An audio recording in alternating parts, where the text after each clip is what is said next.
Bueno, estamos de vuelta y estamos... es probable que ese documento del bloque opositor amplio, pues la interpretación, más allá de que no hay ningún elemento para saber que fuera auténtico, casi todos los que estaban detrás de él dijeron que yo no fui.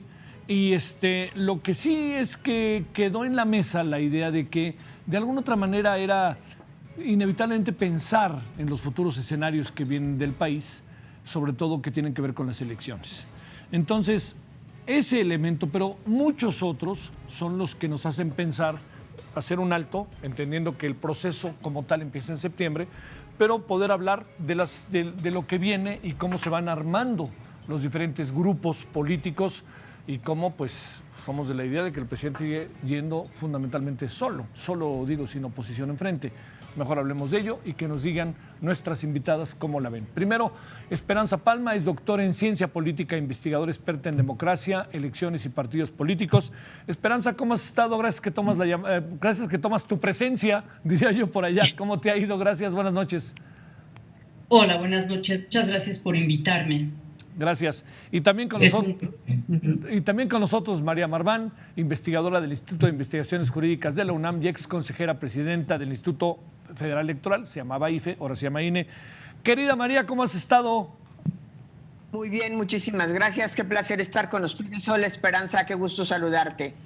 Bueno. Hola, querida María, ¿cómo estás? Un gusto. A ver, les planteo una mirada pronta, rápida, si esto es posible. Empezamos, si te parece, Esperanza. ¿Cómo vemos? El 2001 está muy lejos, está muy cerca, se echó a andar. ¿Qué variables están participando?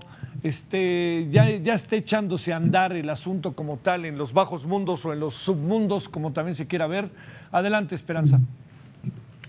Gracias. Mira, me gustaría empezar recordando que las elecciones del 2021 pues van a ser las más grandes de la historia. Vamos a renovar toda la Cámara Baja, son 500 diputadas y diputados, 15 gubernaturas y congresos locales y ayuntamientos en 30 estados. Entonces tenemos elecciones concurrentes gigantescas. Y bueno, esto es muy importante porque son muy grandes y porque va a haber alrededor de 96 millones de electores y de electoras. Pero bueno, además por el tipo de elecciones que vamos a tener. Y bueno, la que está como llamando más la atención y centrando más el debate, por lo menos por parte de muchos actores, es la elección para la Cámara Baja, ¿no? Que es la elección intermedia.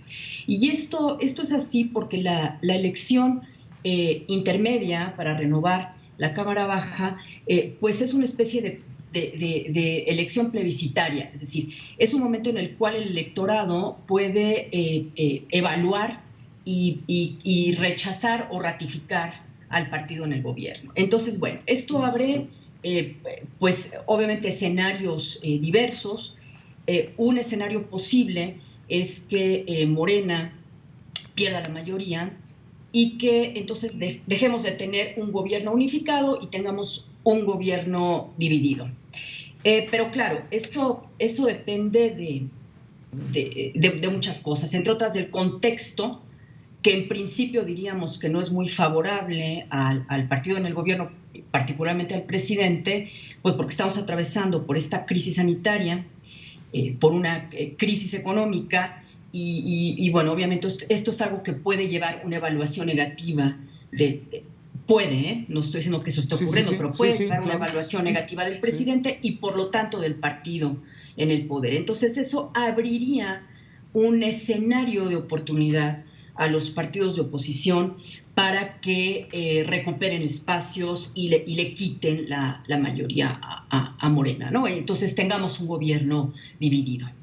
Entonces, pues, ese es un tema muy importante, ¿no? Que estamos ya debatiendo. Muy bien.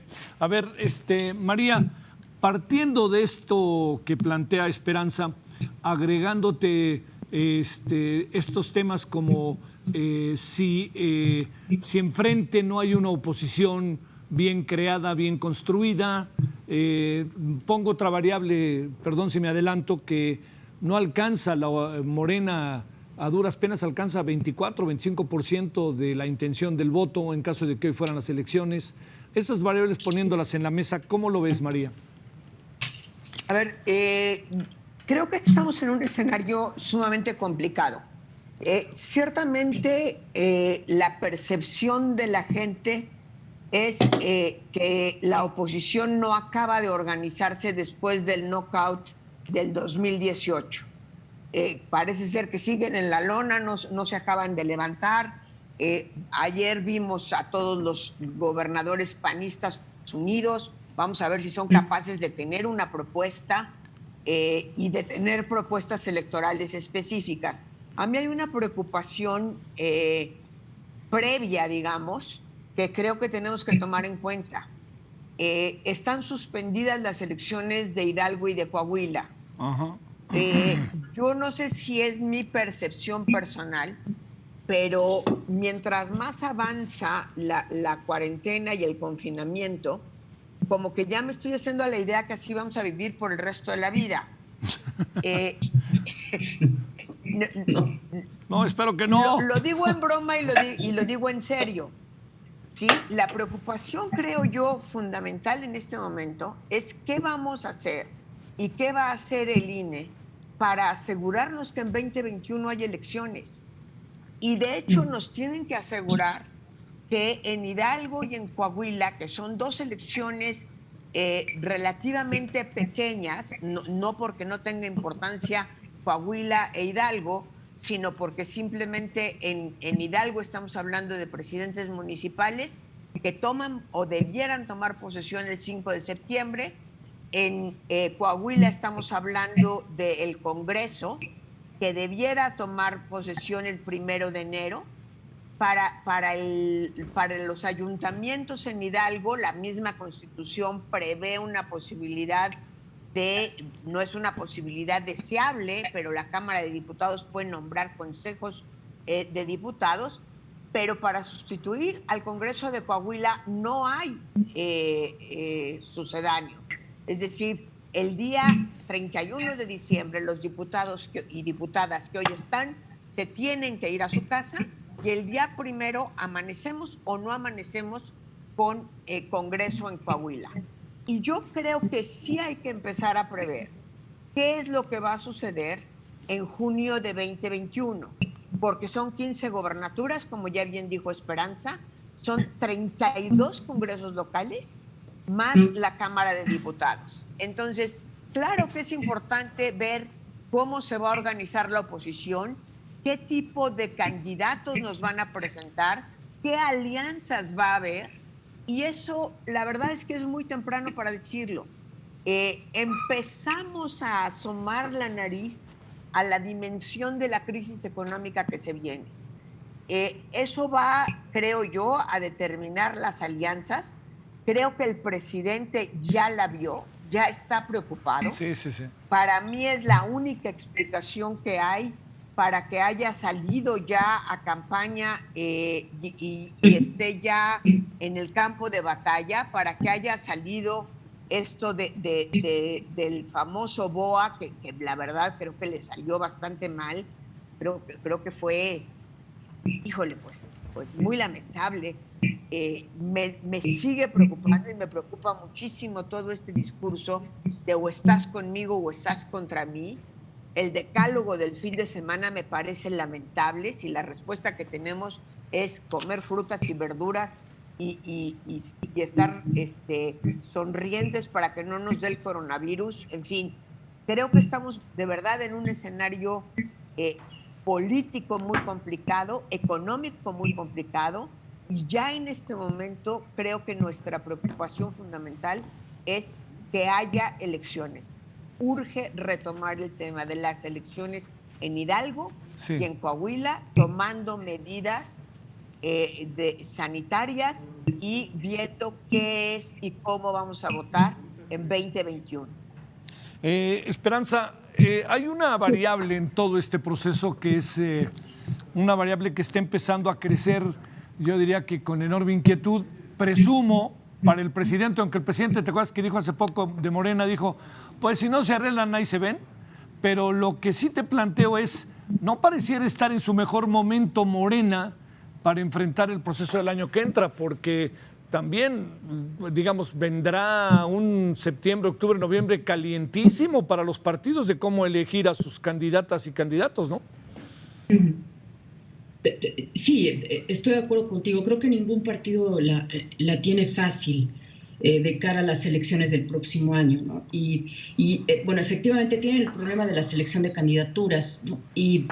Y bueno, ahí Morena, bueno, hay que recordar, es un partido nuevo y no tan nuevo, ¿no? Porque obviamente se llevó y canalizó a viejos liderazgos y bases, sobre todo del PRD. Pero fíjate que hay un tema que me comentaba un dirigente de Morena hace unos meses, antes de la pandemia, de hecho, y me decía que están teniendo un grave problema, que es que la mayor parte de los cuadros del partido están en el gobierno y en los gobiernos, ¿no? Sí. Locales que tienen ahora, que por el momento no son tanto, ¿no? Son 6 gubernaturas.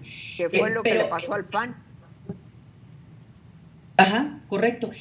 Pero entonces el tema es que como están volcados hacia la actividad gubernamental, entonces no están creando estructura. Y bueno, además ya tuvieron su conflicto interno, ¿no? En relación a la presidencia del partido.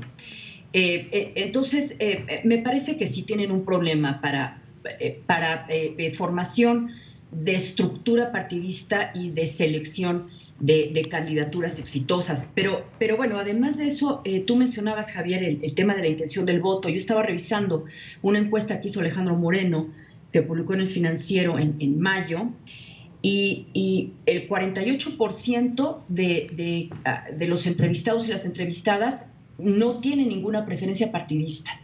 19% Morena, PAN 10%, PRI 8%, PRD 2%. Entonces, la verdad es que hay un electorado independiente muy importante que no se identifica con ningún partido y va a decidir el voto a partir de factores más bien coyunturales, y falta mucho para las elecciones, ¿no? Sí. Pero bueno, volviendo al tema, creo que todos los partidos la tienen difícil. Los partidos de oposición pues tienen el reto de rehacerse y recomponerse y tener candidaturas creíbles y nuevas, con una oferta además electoral que no se limite a vamos a crear un frente opositor, porque bueno, sí han dicho eso algunos liderazgos. Por ejemplo, el presidente del PAN lo dijo hace poco, no tiene nada que ver con el BOA, sí. Pero sí tenemos que plantearnos la posibilidad de hacer un frente para ganar la mayoría en el Congreso.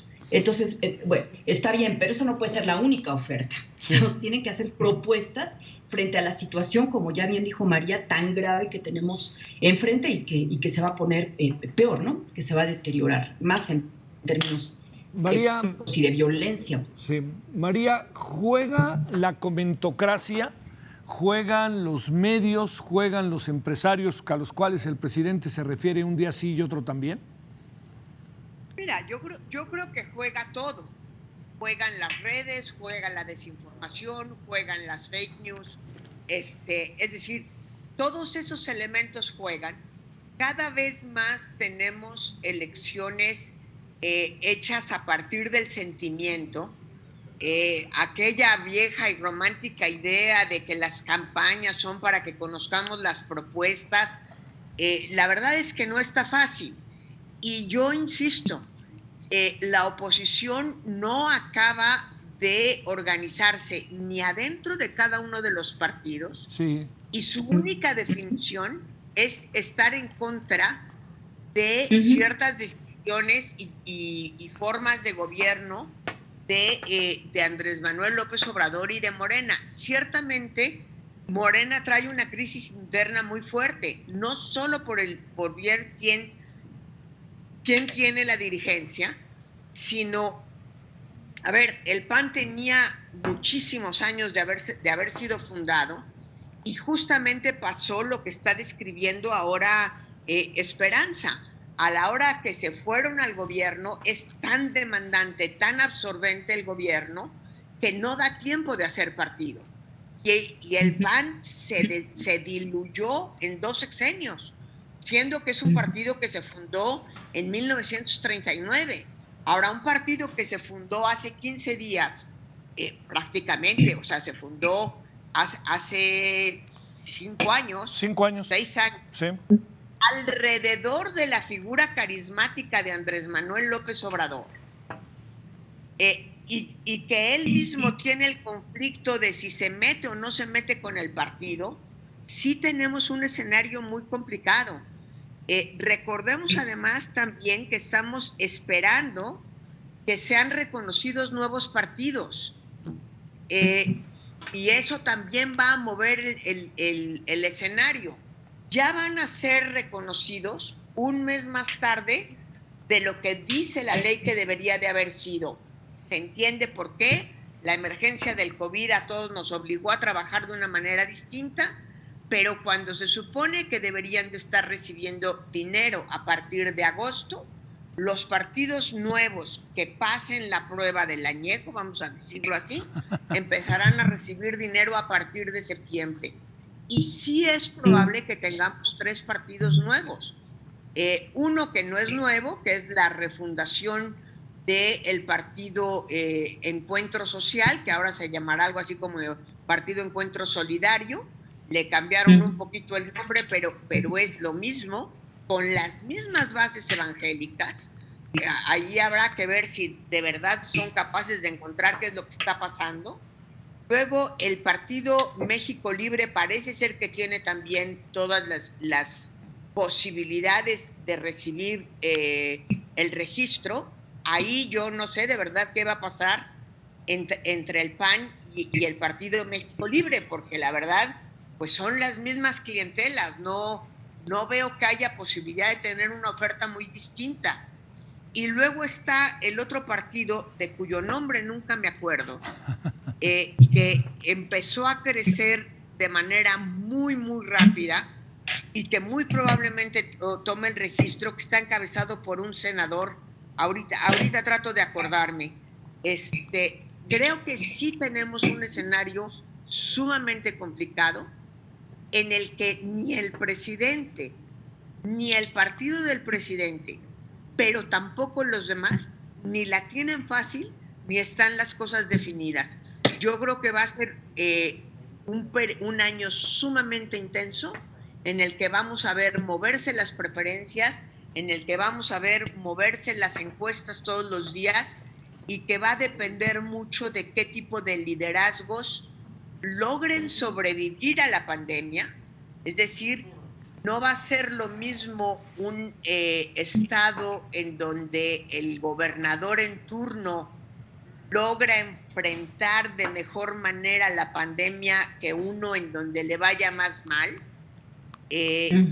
No va a ser lo mismo la forma en la que se organice la oposición. Yo sí creo que hablar ahorita de las elecciones del 2021 es ponernos con el merenguero de la primaria a echar volados. A ver, un minuto, Esperanza. ¿Qué presumes que va a ir pasando? A las dos les pido un minuto. ¿Qué presumen que va a ir pasando empresarios, medios de comunicación, un empresario de una televisora que cada vez es más cercano en dichos al propio presidente? Artículos hoy que es a destajo, muy rudos contra López Obrador, otros muy a favor. A ver, un minuto si no te importa, Esperanza, y un minuto, María. No, mira, en realidad la pregunta es complicada. Yo creo que, retomando esto que dices, un escenario muy probable es que se polarice el ambiente político, ¿no? Y que se aproveche esta coyuntura de crisis para que los actores pues traten de jalar agua a su molino, ¿no? Es decir, que la oposición aproveche esto justamente pensando en las elecciones del próximo año, y que López Obrador pues esté inventando más boas y tratando de descalificar a la oposición, presentándola como no legítima. Entonces, bueno, yo me temo que ese es un escenario posible. Bueno, María. Yo coincido completamente. Creo que excepto el día que ganó las elecciones López Obrador, a partir del día siguiente su único discurso ha sido la polarización. Entonces no veo que lo vaya a cambiar, al contrario, creo que lo está acentuando. Creo que ya se preocupó, porque si recordamos, él había advertido que en el primer trienio no habría reforma fiscal, suponiendo dos cosas. La primera, que le alcanzaban los recursos. La segunda, que tendría mayoría después de la elección intermedia. Yo creo que hoy ya no está segura ni de lo uno ni de lo otro. Los recursos difícilmente le van a alcanzar. Ya venía hacia abajo la recaudación fiscal, y la crisis económica en la que estamos y en la que vamos a estar pues no tiene precedentes. Hay cálculos que no hechos por mexicanos, parte de esta polarización, no hechos por gente que le preocupe hablar mal de López Obrador, que dicen que vamos a tener un decrecimiento de hasta menos 7%. Sí. Entonces, creo que sí va a ser un escenario sumamente complicado, apostando a la polarización y no necesariamente con una oposición unida en un frente único. Bueno, Esperanza, muchas gracias. María, muchas gracias. Muchas gracias, Javier. Muchas gracias, Esperanza. Gracias, gracias. Gracias. Como dicen, no hablamos, falta mucho para las elecciones, pero fíjese todo lo que se dijo sobre las elecciones que vienen, así tal cual. Bueno, vámonos con más información.